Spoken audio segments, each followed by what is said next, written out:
All right, welcome to Bet the Edge. I'm Jay Croucher here, as always, with Drew Dinsick. We're recording Thursday afternoon. We're going to talk today about some injury news in the NFL with Brock Purdy, Deshaun Watson, Ryan Tannehill, all under various clouds. We'll talk about Sunday Night Football, blockbuster, Bears, Chargers, our best bets in the NFL, and then some NBA Six-Man of the Year. It's a off-speed pitch to close out. But let's start with Brock Purdy, my man, a champion of this podcast. He's concussed against the Vikings and duly post-concussion 2 of 6 for 2 interceptions after looking amazing up until he was hit on that sneak. You go lower on the sneak, Brock, as well. He's not very good at sneaking the ball. He can do some work on that. But the line has moved from 5.5 to 3.5. Now Purdy participated in practice on Thursday. He looked okay. Shanahan was, I guess he was ambiguous about Purdy's status overall. One, do you think that Purdy will go? And two, what kind of line movement do you think is fair from Purdy to Darnold? Whew. These are tough questions, Jay, but that's why they pay us the big bucks. Let's start with the first question. Shanahan, for what it's worth, seems to have little regard for Purdy's long-term well-being and needs him out there. It is a weird bromance between these two. And so I think Shanahan's not the kind of guy who's literally going to look at the schedule and be like, well, let's give him the week off. Let's get him right for later in the season. I think he's going to push to get him out there. And I don't know to what degree the head coach can really influence the independent neurologist that has been staffed for the Niners, but there is precedent for Niners independent neurologists to clear a guy week of concussion protocol. Now, that did happen when you had a full week as opposed to a short week. And when my initial reaction seeing the news that this was discovered after the game on the flight home, so basically Tuesday morning, I was like, I just don't know that there's possibly enough time to go through all the steps. But if they haven't ruled him out, then they are pointing him to play. And so I think ultimately this is probably going to be Brock Purdy. And I think his performance after the concussion in the game maybe bears some scrutiny. I mean, pretty clearly, you've seen a lot of quarterbacks try to play through head injuries in games. Tua, notably last year, maybe Kenny Pickett this year against the Niners. Like, there's been a couple of quarterbacks getting hit hard and then not really performing well in game. And so I do wonder about the way he closed that game and if he was, in perfect health, if he's a little bit sharper against the Vikings. But I guess the question is, the downgrade between Purdy and to Sam Darnold, 2.5 points, I think is a reasonable number. And if you want to err on the side of 2.5 because Trent Williams is hurt, because Deebo Samuel won't be out there, I'm fine with that. Like, this is not an ideal situation to end. Oh, and because it's a short week, so Sam Darnold's not getting a lot of 100% of the first team reps. He's not having a lot of time to really prepare for this game. I think it's fine to kind of err on this is going to go to 3 if it's Darnold. Ultimately, I think 3.5 is telling you that there is some sentiment that this might be Purdy. And either way, I'm underwater on this one, Jay. So, because my handicap was this is a bounce back spot for the Niners defense. So this is a tough call. I do like in general. If the Niners are out there, I think the Niners first half is going to be a fun bet because that'll be under 3 for sure if Purdy's out there. And I think ultimately the Niners can put some scoreboard pressure on the Bengals here and win this game still. Just a question of how much. Yeah. In terms of Purdy's performance, I mean, I think he looked noticeably different after the concussion. And, this is kind of hindsight bias and speculating. But even as it was happening in real time, as he was driving them down the field, he didn't look like he was all there. Like, he was staring off into space. Like, I don't think he was right. And I thought at the time, well, maybe he's just nervous in this spot. Why are you nervous? It's the Vikings. You just did this last week against Cleveland and you did the job and got the team into field goal range. So he didn't look right. It was kind of reminiscent of did Tua throw 3 picks against the Packers in that game again last season, where it's like, what are you even seeing here. Yeah. Kind of Anthony Rizzo-esque of going from all-star to not being able to hit the ball for a month. So I would guess that that's probably something to do with his performance. We'll see if he's right to go. I've seen some chatter on Twitter about how look, Brock Purdy, he's only worth 2.5 points to the line. He's no good. Like, Sam Darnold's one of the better backups in football. I think that's the market just respecting Brock Purdy, if anything. Yeah. I think that's perfectly reasonable. If you're 2.5 points better than Sam Darnold, that means I think you're a pretty reasonable quarterback. And no one thinks that Purdy is Mahomes or Josh Allen or Lamar. No one's ever said that. It's just that he's a good, solid quarterback. And certainly his reputation in the market has made big strides since his debut last season. So we'll see. I mean, I'm almost more interested in this game, but looking at what the Niners defense looks like and if they can get a pass rush and not going up against Christian Darrisaw anymore. So I think the Niners offense will be fine, whoever is at quarterback. Obviously, it should be better with Purdy. But the real swing point for the Niners, I think, in terms of their outlook for the season is more about that defense and whether they can generate pressure outside of Nick Bosa, which they haven't really been able to do with Menahu and Ebukam and these guys out. So we will see there. I will say this, Jay, as bettors over the balance of this season, what benefits us the most is if Purdy does not play, Darnold goes out there and lights up the Bengals. That would be delightful, because anything to kind of keep public, impressions, to keep, people from not believing in Purdy, I think ultimately keeps the Niners price down for as long as possible. And if you have more games where they're going up, in good situations, in getting good matchups up against the likes of like at Philly, for instance, December 3rd, hosting the Ravens, on Christmas Day. Oh my gosh, we get Niners Ravens on Christmas Day. What a gift. Those going into those games, if people are doubting Purdy because they're like, well, it's all system. See how good Sam Darnold did.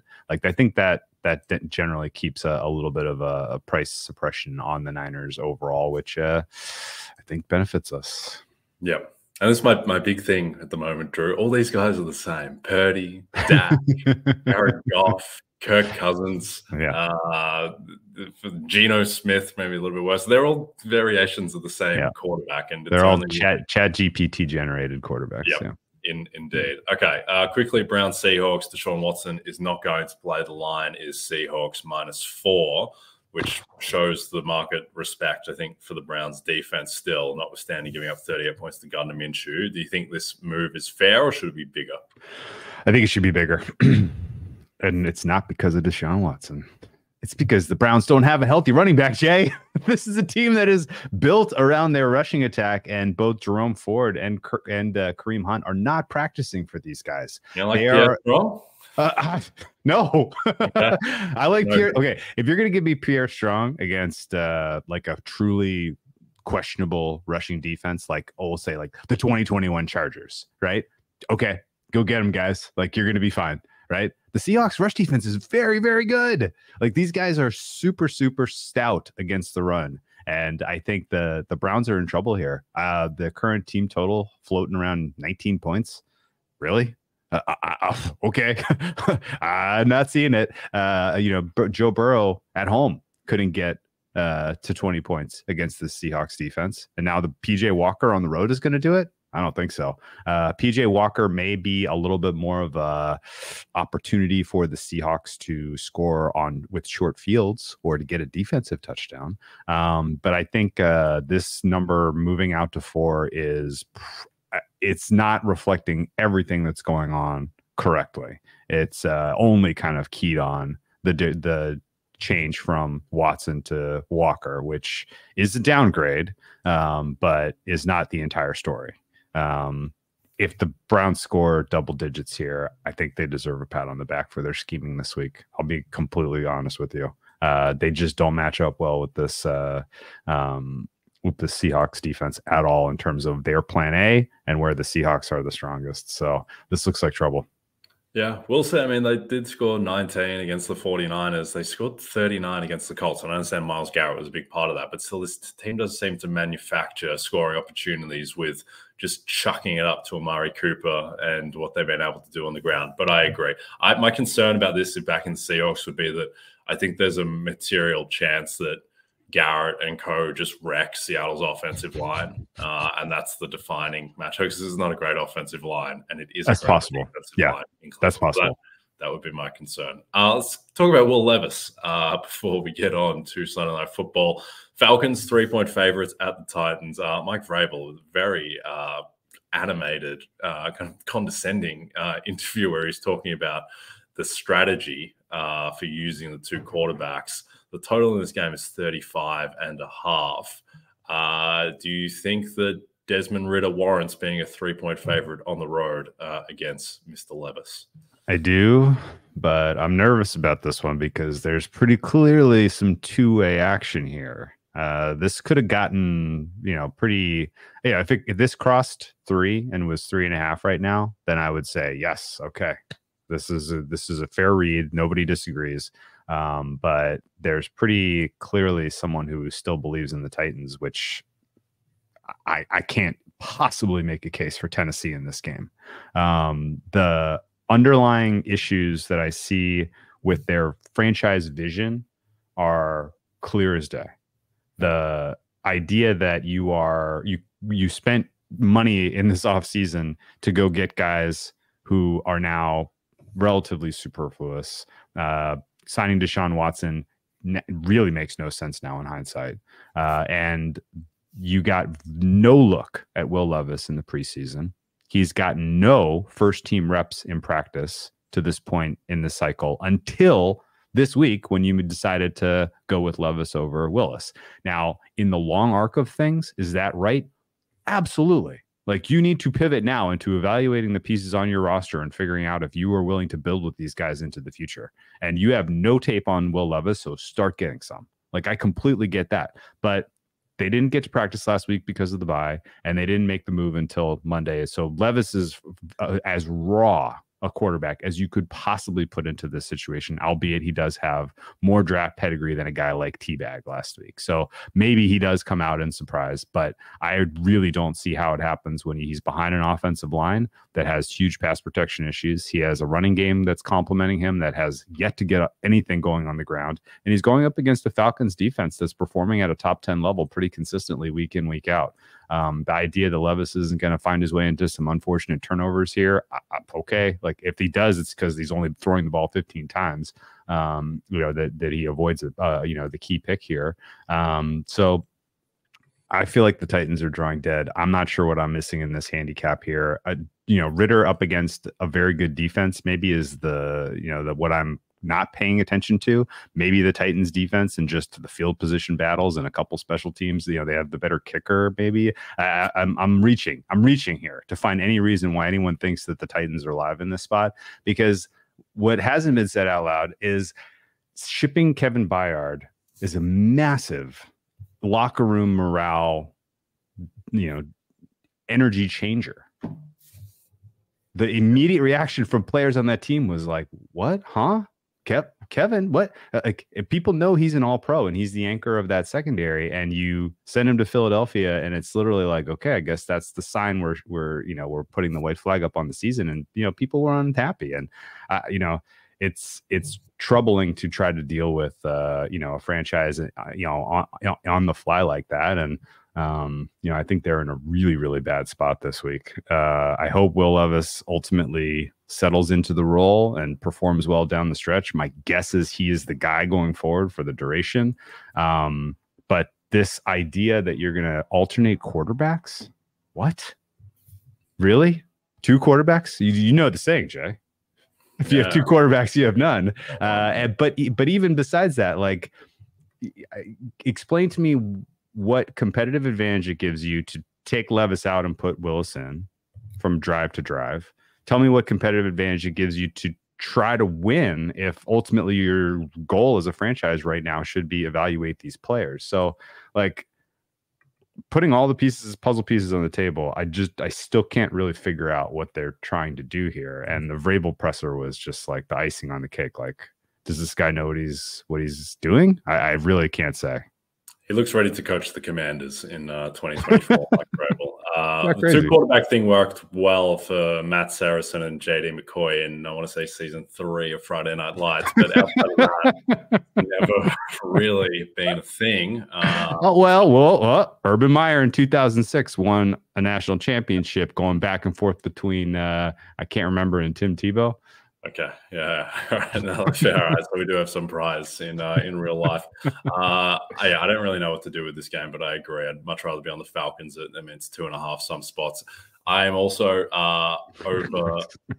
I'm taking over on Bijan Robinson rushing yards at 48.5, and the alternates around that has been 20 yards higher than that previously. And I think that last week was just a write-off. I don't really understand what happened, but I don't think Bijan is going to be a decoy going forward. And this Titans run defense isn't what it was last year. It's still a good unit, but it's merely above average, not all world. All right. Good. Let's get to Bears Chargers. It is an interconference clash on Sunday night when DJ Moore and the Chicago Bears traveled to Southern California to battle Justin Herbert and the Chargers. Get ready for kickoff when coverage begins at 7 p.m. Eastern, only on NBC and Peacock. All right, Chargers 8.5-point favorites. The total is 46.5. Not an amazing game for our beloved NBC to have as the Sunday night matchup, but Justin Herbert, always a good watch. What are you betting on in this game? Yeah, I haven't made a bet in this game yet. Let's see if we can find something, though. So the kind of major takeaways, and you can ask some serious questions about why I would do this to myself. But I watched the Bears Raiders tape, Jay.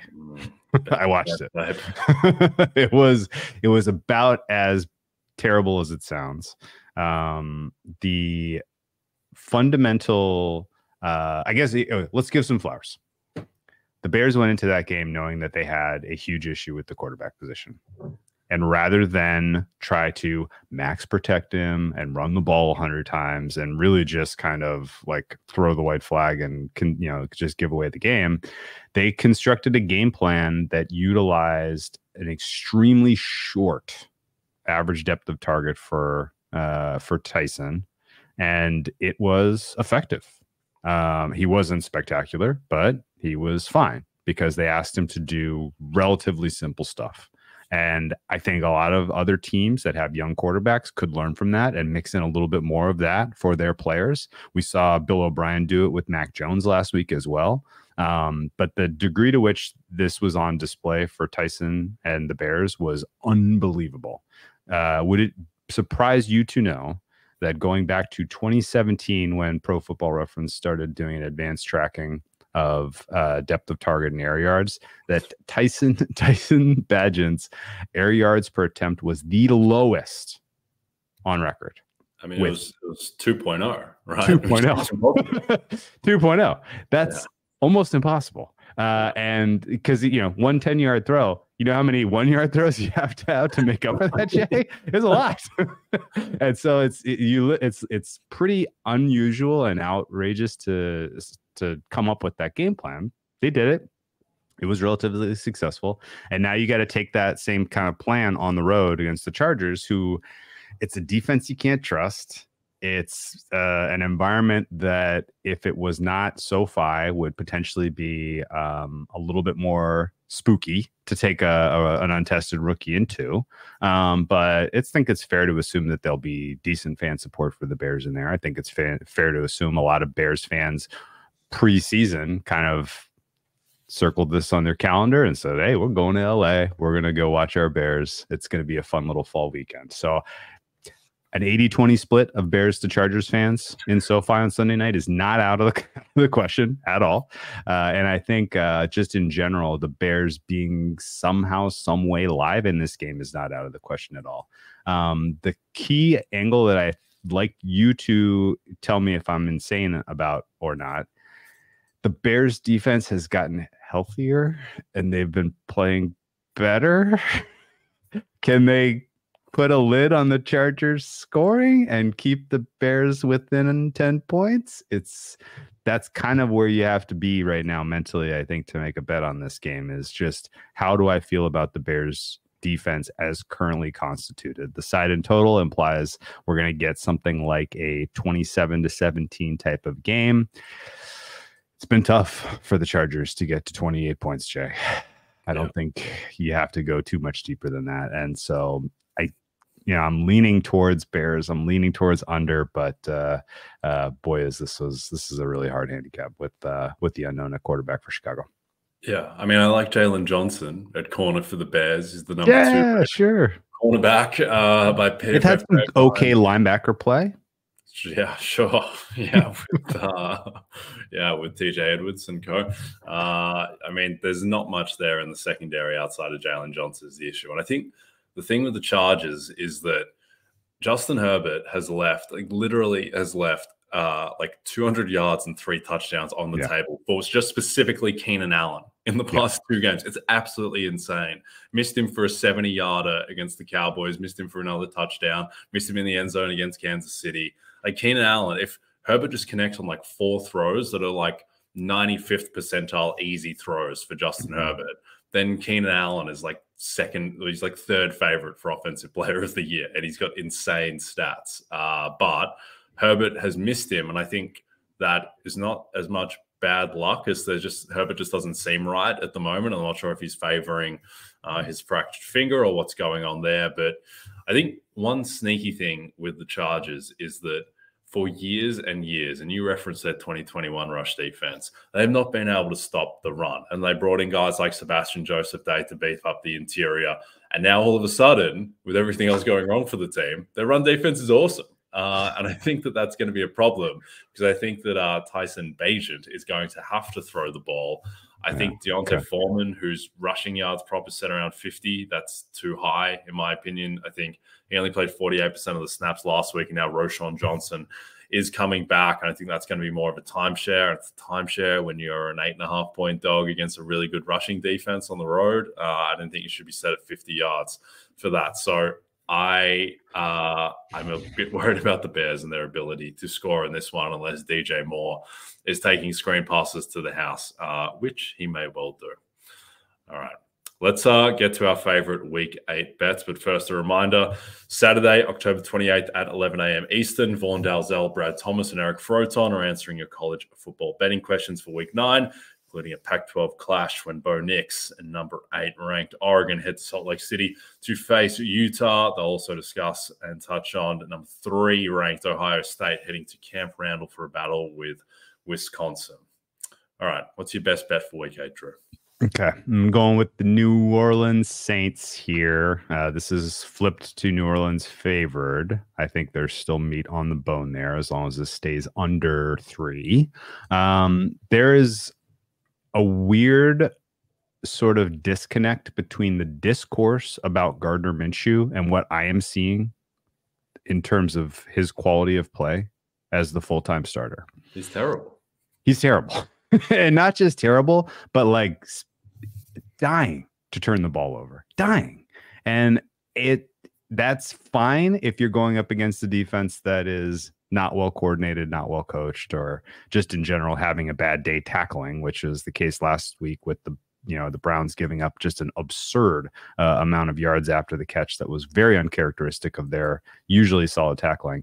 And you come into this game against the Saints, and the Saints are, relatively healthy here, particularly on defense. And I think they match up very well with Lattimore taking Pittman out of the equation and the Saints defense and Demario Davis taking the Colts running game out of the equation, which I think is going to put a lot of pressure on Gardner Minshew to try to be a hero. And when he gets into that mode, he is a walking turnover.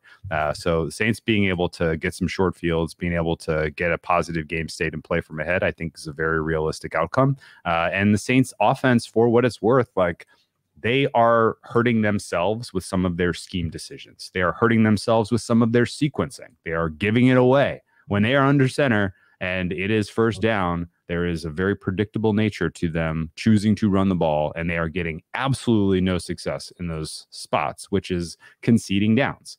That said, in a negative game, say let's just pretend that I'm way off base here, and the Colts get out to a healthy lead, and they are just in good shape up 10 points at home. Everything's going swell.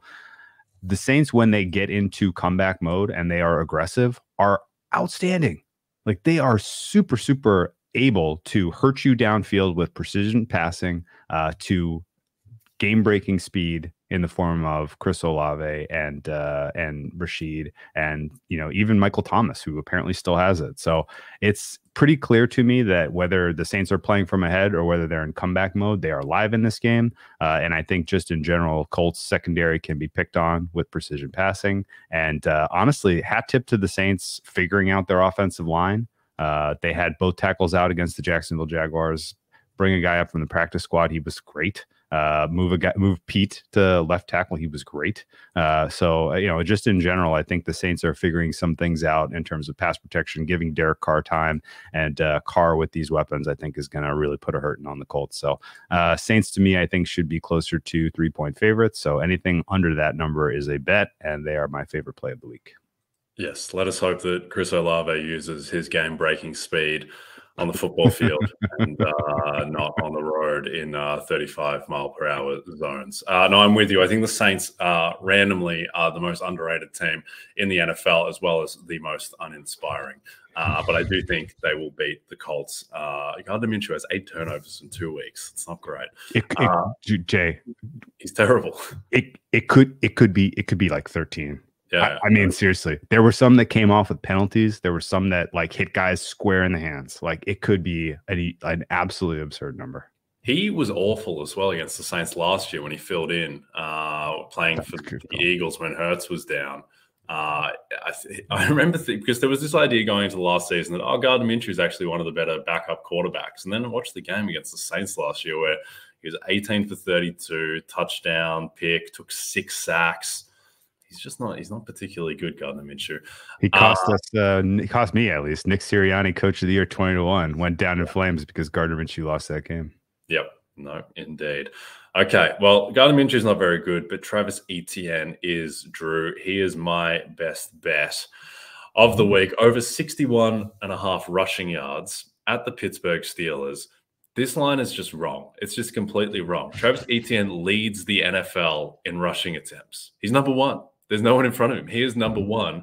He's only averaging 4.0 yards per carry, which I think is unders what he's going to average the rest of the way. He's averaging 72 rushing yards per game. They're 2.5-point favorites. The line is trending towards 3, and the Steelers have the 5th worst rushing defense in football. What am I missing here? How is he 61.5? This line should be 10 yards higher minimum. I don't understand it at all. The concerns around Tank Bigsby cutting into his work before the season clearly hasn't materialized. He leads the NFL in rushing attempts. So there's some danger that he gets vultured for touchdowns at the goal line. But for our purposes, and covering 61.5 rushing yards doesn't really matter. So I think Etienne, I think this number is just way, way off, and he will go over this one. And I like the alternates as well around this one, Drew. Yeah. Last time the Pittsburgh Steelers faced a dynamic runner, it was Christian McCaffrey, and they conceded 152 yards. Yeah, and they had Cam Hayward on the field.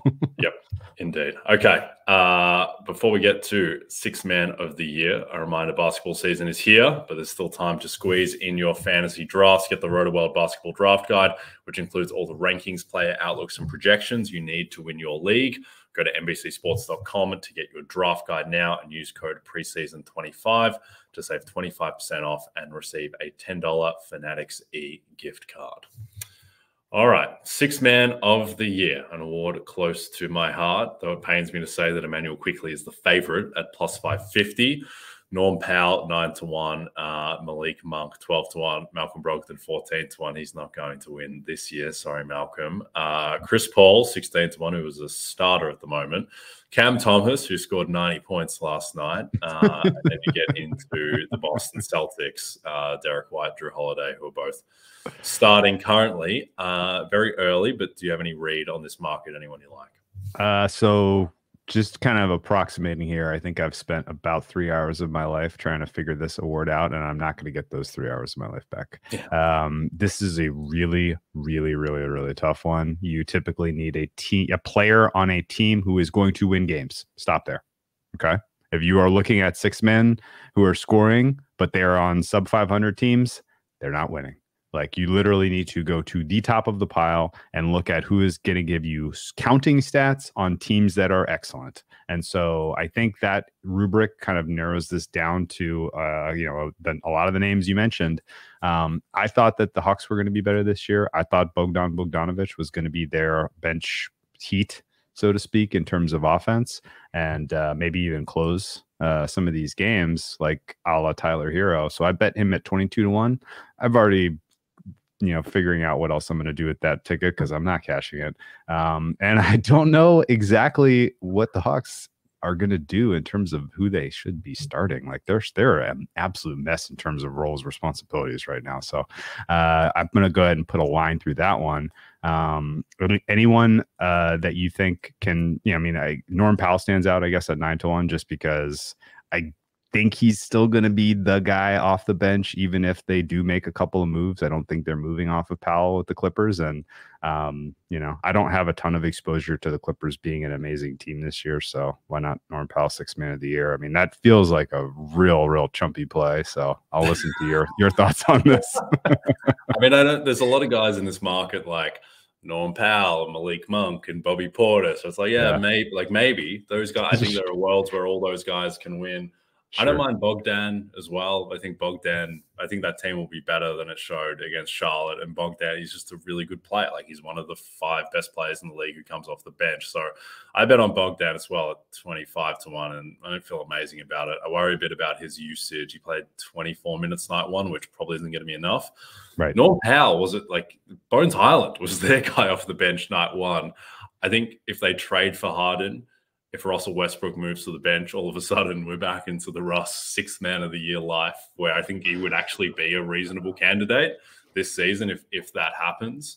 The main thing I would say about this is that I'm just fading the top of the market. I don't think Monk is going to get the minutes. I think Emmanuel Quickly against the Celtics, he played a 10 out of 10 game, like a 100th percentile Emmanuel Quickly game. He was immense. He was the best player on the court for stretches.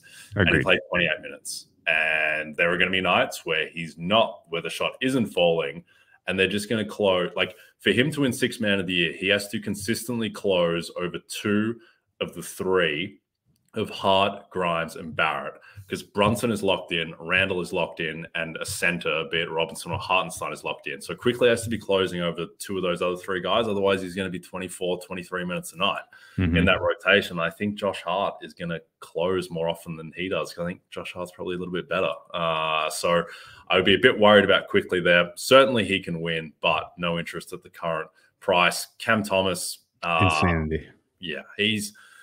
The way that he would win is if the Brooklyn Nets are a top 6 seed and he averages 20 plus a game. Like, the bar is so high if you're not an elite team. So no real interest in him. No interest in any of the Celtics, because I think White and Holiday were the 2 guys that would win, and they're both starting. It's always made more sense for Horford to come off the bench. And I don't think Horford is going to have the counting stats. There's a lot of gunner types who do win this award, but I just don't think their teams are good enough. Guys like Gary Trent Jr. and Buddy Hield, they may have the stat lines that could win, but I don't think those teams are going to be top 3, 4 seeds. Trent, the Raptors are interesting. There are worlds where the Raptors could be the 4 seed, and Trent in that case becomes interesting, but I don't know. He's not super appealing. To me, Drew, and we'll sign off on this, to me, the most interesting guy in this market is Jonathan Kuminga. Because Kuminga's usage was off the charts in the preseason. Small sample, but his true shooting percentage was amazing. He's year 3. He was the 7th pick in the draft. Jordan Poole has vacated all this usage on that team, and Chris Paul is not a high usage player to soak that up. They kind of need Kuminga. They closed with Kuminga over Andrew Wiggins on night 1. He got in foul trouble in the first quarter, but then in the second half, he played 15 minutes. So if he's playing 28 plus minutes a game, taking a lot of shots with high usage, and is relatively efficient, and the Warriors are certainly a team that could absolutely be a top 3, 4 seed. I don't love the Warriors in the regular season, but they certainly have that in them. So to me, Kuminga, who is still in like the 40-1 range, I think that's way too big. What do you think? That's a super interesting call. Do you think he shares the floor with Draymond Green much when he comes back? Potentially. I'm not sure exactly what they're going to do because we just need to see what the rotation looks like when Paul is presumably off the bench, I guess, when Draymond comes back and they just start last year's 5. But there's a lot of uncertainty there. That's why I'm not as interested in Chris Paul with the uncertainty at 16-1. I'd rather get involved with Kuminga at, much more than that price more than double that price when I think he's going to average more points. I guess my final thoughts on this market are there was so many suboptimal lineup decisions in game 1 across the NBA that I would almost say we let for first month of the season play out, let somebody rise, let the market kind of rise to who's performing well counting stat wise, and then just fade, because there's going to be some guys whose roles are surprisingly good on the bench who are going to ultimately get too many starts because it's going to turn out, they need to be starters. I can think of like 5 off the top of my head who had good performances. Jalen Johnson, great example. Like, he was incredible for the Hawks off the bench. And people probably looked at that and they're like, man, if he's going to do that every night, I got to get some Jalen Johnson.